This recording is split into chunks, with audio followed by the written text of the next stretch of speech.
Hello friends, आज हम समझेंगे मैनेजमेंट मेथड प्रोसेस के बारे में। हमको 3 पार्ट में इसे डिवाइड करना होता है। 3 पार्ट में डिवाइड करने से ये बहुत अच्छे से हमको समझ आ जाएगा। लाइक मैनेजमेंट एंड मेथड एक में होगा एंड जो प्रोसेस होता है वो अलग हो जाएगा। किसी भी वर्क को मैनेज करने के लिए हम जो वर्क को डिज़ाइन करते हैं एंड करते हैं उसे हम यूज़ करते हैं। मैनेजमेंट एक ऐसा है कि आप अगर घर के बाहर हो या घर में भी हो, आपके घर में भी मैनेजमेंट होता है। आपके गवर्नमेंट में, आपके स्कूल में, आपके कॉलेज में एंड आप जहाँ भी रहते हो, अगर वहाँ वर्क हो रहा है एंड वहाँ लोग हैं तो वहाँ मैनेजमेंट हो रहा है। मैनेजमेंट नहीं होने के कारण बहुत सारी दिक्कतें हो सकती हैं क्योंकि वो सही तरीके से चल ही नहीं पाएगा। मैनेजमेंट में किसी भी वर्क को जिस उद्देश्य से चालू किया जाता है उसे उस उद्देश्य तक पहुंचाना होता है। मतलब उसमें जितने भी वर्क किए जाते हैं उसके एंड गोल तक पहुंचाने के लिए बहुत सारे एक स्टेप बाय स्टेप सीढ़ी होती है जिसे मैनेजमेंट हेल्प करता है। मैनेजमेंट में बहुत सारे पार्ट होते हैं जिसमें वो मैनेज किया जाता है। लाइक 6 पार्ट में इसको डिवाइड किया जाएगा मैनेजमेंट को। एंड वो मैनेजमेंट में अगर एक भी पार्ट सही तरीके से हम प्लानिंग नहीं करेंगे या एग्जीक्यूट नहीं करेंगे या नहीं इस्तेमाल करेंगे तो हो सकता है हमारा मैनेजमेंट सही नहीं है। मैनेजमेंट को मैनेज करने के लिए एक स्पेशल पर्सन होता है जिसे इसकी पूरी समझ होती है। ये हमारे बीच के लोग ही होते हैं बट इनके ऊपर कुछ जिम्मेदारी होती है जिसे ये सब लोगों में, मतलब लाइक अगर आप बहुत सारे लोग हैं, 100 लोग में हैं तो 100 लोग में इसे मैनेज करने के लिए एक ऐसा पर्सन दिया जाता है जिसकी हमको ऑर्डर्स भी मानने होते हैं एंड हमारे मैनेजमेंट को वो देख रेख भी करता है। मैनेजमेंट को हमको 6 पार्ट में डिवाइड करना पड़ेगा जिसे हम चरण कहते हैं, जिसमें प्रबंध के 6 चरण होते हैं जिसे हम पार्ट में डिवाइड करते हैं। अगर इसमें से एक पार्ट भी हम सही से यूज़ नहीं करते या सही से एग्जीक्यूट नहीं करते तो हो सकता है हमारा मैनेजमेंट सही नहीं चल रहा है। फर्स्ट होता है प्लानिंग, जिसे नियोजन कहा जाता है। अगर आपका प्लानिंग ही नहीं सही होगा तो आप अपने वर्क को किस तरीके से इनहेंस करोगे। मतलब अगर आपने सोचा है कि मुझे इतने 1000 के प्रोडक्ट्स बनाने हैं या इतने लेबर्स को वर्क कराना है तो उसमें आपको प्लानिंग करनी होगी। किसी भी वर्क को करने से पहले आपको प्लानिंग सबसे पहले इम्पॉर्टेंट होता है क्योंकि वो लॉन्ग टर्म तक आपको एक गोल अचीव करने के लिए एक देखा जाए तो आपको स्टेप देता है। एंड सेकेंड है ऑर्गेनाइजेशन। ऑर्गेनाइजेशन में क्या होता है, आप किसी भी वर्क को अकेले नहीं कर सकते, उसके लिए आपको बहुत सारे लोगों की ज़रूरत होती है। और ऐसा नहीं है कि आप झुंड में हो तो आपका वर्क हो जाएगा, नहीं। आप जिस भी वर्क को करना चाहते हो उनमें से आपके जो ऑर्गेनाइजेशन में लोग होंगे उनका मेन मोटिव भी सेम होना चाहिए। लाइक आप जो वर्क कर रहे हो उनका मेन मोटिव भी वही होना चाहिए जो आपके ऑर्गेनाइजेशन में पार्ट लेंगे। अगर आपको प्रॉफिट अर्न करना है, लॉन्ग टर्म तक वर्क करना है तो आपके जो मेन गोल है और उनका मेन गोल है एंड टारगेट है वो सेम होना चाहिए। इससे आपका ऑर्गेनाइजेशन में बहुत ज़्यादा हेल्प होता है। ऑर्गेनाइजेशन में लोगों के साथ वर्क करना पड़ता है लेकिन आपका गोल सेम होना चाहिए। डायरेक्शन, मतलब आपको एक सही रोड देने वाला होना चाहिए।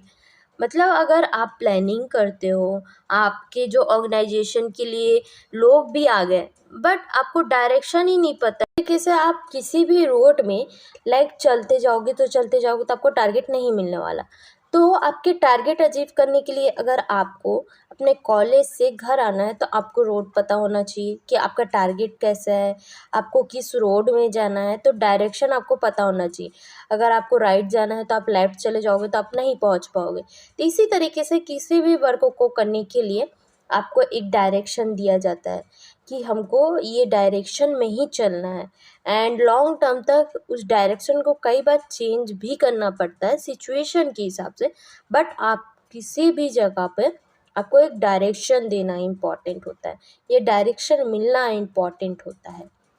गवर्नमेंट में आपको वर्क करना पड़ता है, देखना पड़ता है, देख रेख करनी पड़ती है एंड उसके बाद है कंट्रोल। कंट्रोल में आप किसी भी वर्कों को अगर कंट्रोल नहीं करोगे, लोग बहुत सारे लोग आपके साथ वर्क करेंगे ऑर्गेनाइजेशन में, तो ऑर्गेनाइजेशन में वर्क करते समय अगर आप कंट्रोल नहीं रखोगे किसी भी चीज़ का, तो आपका वर्क प्लेस में कुछ भी होता रहेगा तो आप मतलब उसको मैनेज ही नहीं कर पाओगे।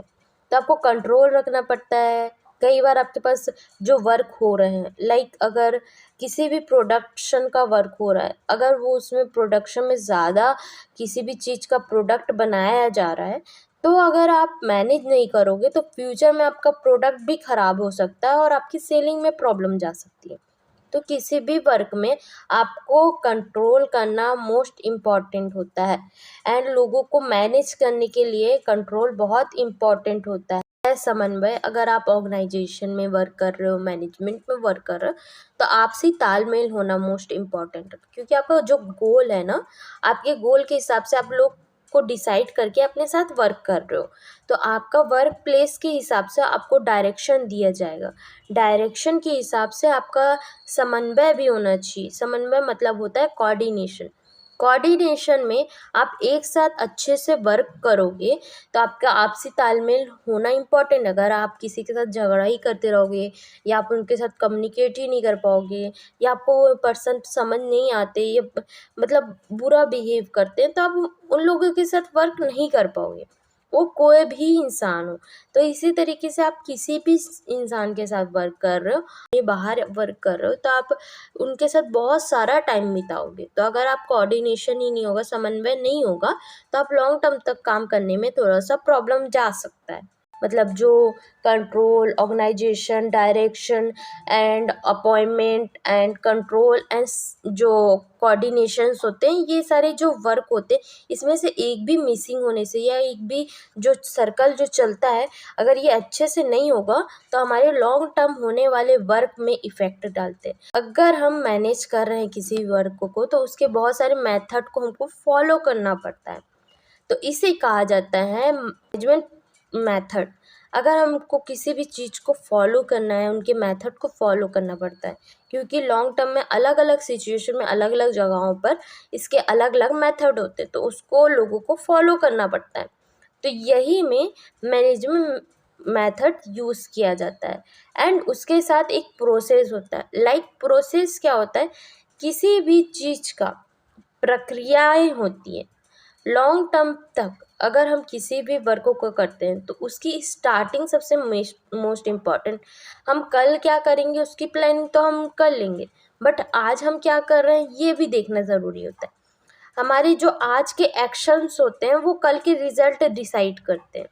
लाइक आज जो हम वर्क कर रहे हैं, आज जो वर्क हम कंप्लीट कर रहे हैं, कंप्लीट करने के साथ साथ हमारे जो वर्क प्लेसेस में होने वाले पूरे जो सर्कल है उसको हम सही तरीके से एग्जीक्यूट कर रहे हैं, उसमें हम रोज़ क्या वर्क कर रहे हैं इसको देखना मोस्ट इम्पॉर्टेंट होता है।